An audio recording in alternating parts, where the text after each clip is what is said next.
Indonesia merupakan negara yang memiliki berbagai kesenian, salah satunya yaitu seni ukir. Daerah yang terkenal dan mampu meningkatkan pendapatan melalui seni ukir di Indonesia salah satunya adalah Provinsi Bali. This one is the control between the toes and the wood. You hold it right here. Yeah. Sebagai seorang pengrajin, mereka dapat duduk berjam-jam dan melakukan aktivitas yang sama secara berulang untuk membuat sebuah ukiran. Hal tersebut jika dilakukan dalam posisi yang salah dapat menimbulkan berbagai keluhan. Menurut penelitian yang dilakukan oleh Kawi dan kawan-kawan, pada tahun 2020, jumlah pengrajin kayu di Kabupaten Gianyar yang mengalami kejadian nyeri punggung bawah non-spesifik mendapatkan hasil sebanyak 31 orang atau 81,6%. Maka dari itu, perlu adanya analisa posisi kerja terhadap keluhan muskuloskeletal yang dialami oleh pekerja ukir kayu.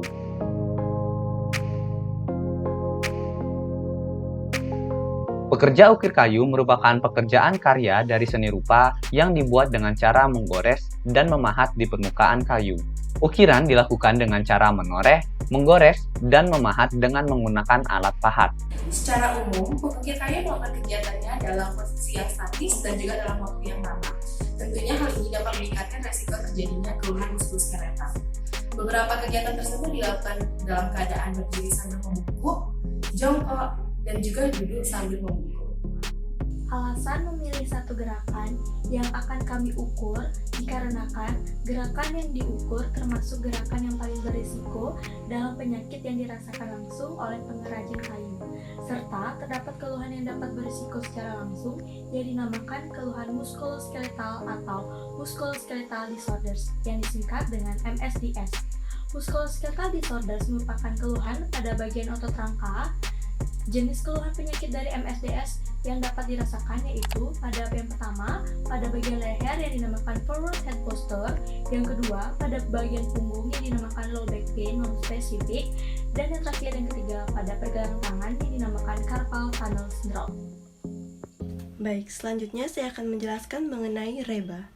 Rapid Entire Body Assessment atau REBA merupakan suatu alat ukur untuk mengevaluasi keluhan muskuloskeletal akibat postural yang tidak baik serta risiko yang terkait dengan pekerjaan.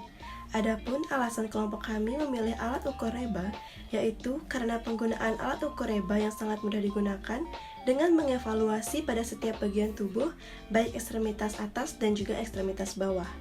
Adapun data yang telah dikumpulkan terkait postur tubuh, kekuatan yang digunakan, jenis gerakan atau tindakan, pengulangan, dan juga kopling yang nantinya akan didapatkan skor akhir yang digunakan untuk menilai indikasi tingkat risiko dan urgensi tindakan yang harus diambil.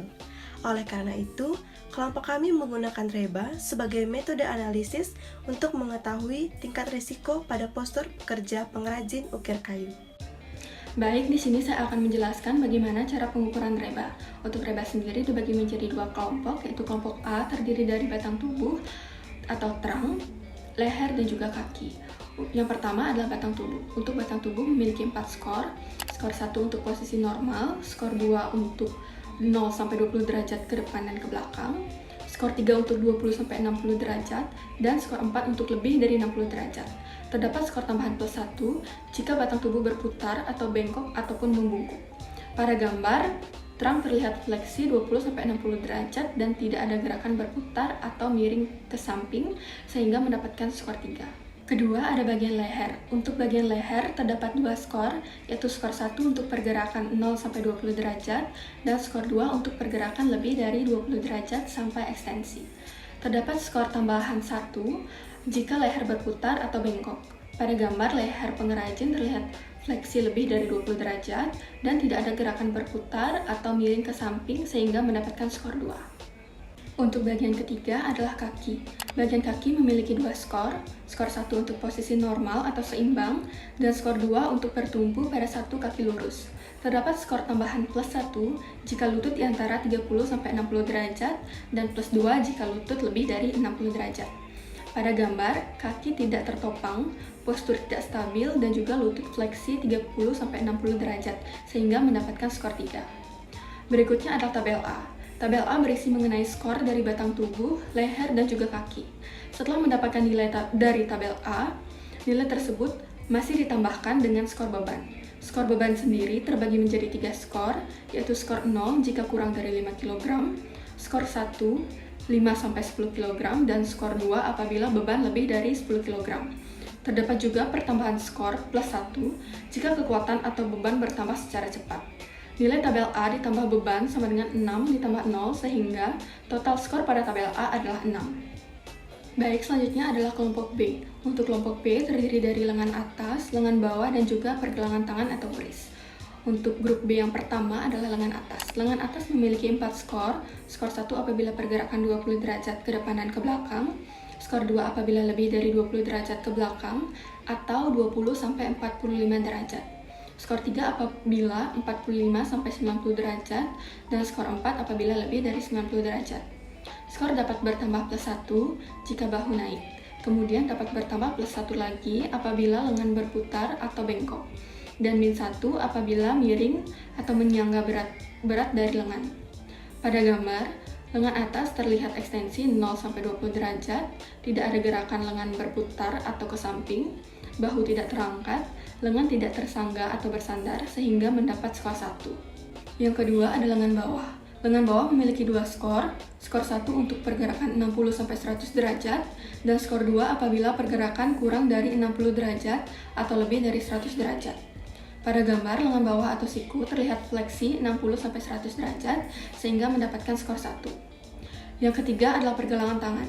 Di pergelangan tangan memiliki 2 skor, skor 1 apabila pergerakan 0-15 derajat ke atas dan ke bawah, skor 2 untuk pergerakan lebih dari 15 derajat ke atas atau ke bawah. Skor dapat bertambah plus 1 jika pergelangan tangan berputar menjauhi sisi tengah. Pada gambar, wrist terlihat ekstensi 0-15 derajat dan terdapat gerakan menyimpang, abduksi atau aduksi, dan berputar atau twisting sehingga mendapatkan skor 2. Berikutnya adalah tabel B. Tabel B berisikan mengenai skor lengan atas, lengan bawah, dan pergelangan tangan. Setelah mendapatkan hasil skor dari tabel B, hasil tersebut masih harus ditambahkan dengan skor kopling.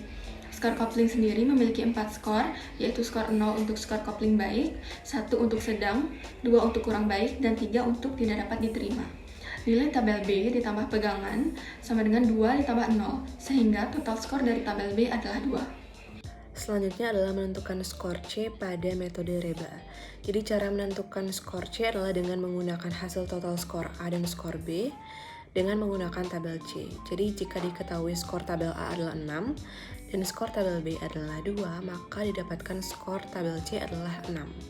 Selanjutnya untuk menentukan skor akhir dengan metode REBA, yaitu skor dari tabel C ditambahkan dengan skor aktivitas. Jadi skor aktivitas yang dapat sesuai gambar adalah yang pertama, terdapat 1 atau lebih 2 bagian tubuh yang statis lebih dari 1 menit, jadi tambahkan 1 poin. Lalu yang kedua, terdapat gerakan repetitif pada tangan lebih dari 4 kali per menit, jadi tambahkan 1 poin lagi sehingga dapatkan penambahan skor sebanyak 2. Maka skor akhirnya adalah hasil skor C ditambah aktivitas, yaitu 6 ditambah 2 sama dengan 8. Langkah selanjutnya adalah membandingkan dengan tabel action level. Skor final REBA adalah 8, jadi termasuk dalam kategori risk level. Sesuai dengan tabel adalah tinggi, action yang harus segera dilaksanakan adalah perlu perbaikan secepatnya atau necessary soon. Keluhan muskuloskeletal atau musculoskeletal disorder adalah keluhan pada bagian otot rangka. Pada pengrajin ukiran kayu, keluhan muskuloskeletal dapat disebabkan oleh banyak hal. Hal yang paling berperan dalam timbulnya keluhan muskuloskeletal adalah postur kerja pengrajin. Postur kerja pada leher pengrajin. Postur kerja pada leher yang tidak ergonomis seperti menunduk dapat menyebabkan terjadinya ketegangan pada otot leher yang berlebih, sehingga menimbulkan forward head posture. Forward head posture yang terjadi karena adanya ketidakseimbangan kerja dan aktivasi otot yang tidak tepat atau muscle imbalance umumnya menyebabkan pemendekan pada otot ekstensor leher. Apabila postur tersebut terjadi dalam jangka waktu yang lama, maka dapat memicu stres dinamis dan nyeri pada otot leher dan bahu yang menyebabkan ketidakseimbangan pada kekuatan dan fleksibilitas otot. Postur kerja pada punggung perajin di mana pengrajin cenderung membungkuk dan tanpa sandaran memungkinkan terjadinya tekanan pada jaringan tulang punggung, sehingga dapat menimbulkan terjadinya nyeri. Hal tersebut jika dilakukan secara terus-menerus dan dalam jangka waktu yang lama, dapat menimbulkan terjadinya low back pain non-spesifik yang disebabkan oleh ketegangan pada otot atau strain dan keregangan pada ligamen tulang belakang atau sprain.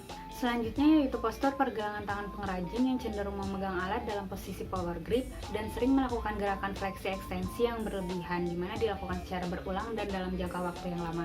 Hal tersebut dapat mengakibatkan pembengkakan pada selubung tendon serta dapat juga mengakibatkan penebalan pada ligamentum carpi transversum sehingga terjadi penyempitan pada terowongan karpal dan menghimpit saraf, yang mana hal tersebut dapat mengakibatkan terjadinya carpal tunnel syndrome.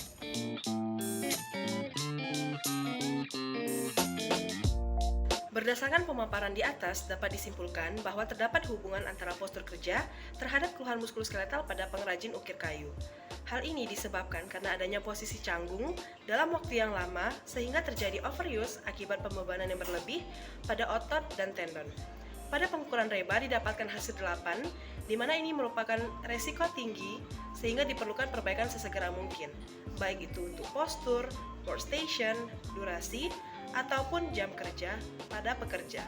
Adapun saran yang bisa diberikan, yang pertama, pekerja ukir kayu disarankan untuk lebih memperhatikan stasiun kerjanya, seperti dengan menggunakan kursi dan meja yang lebih ergonomis dalam melakukan pekerjaannya.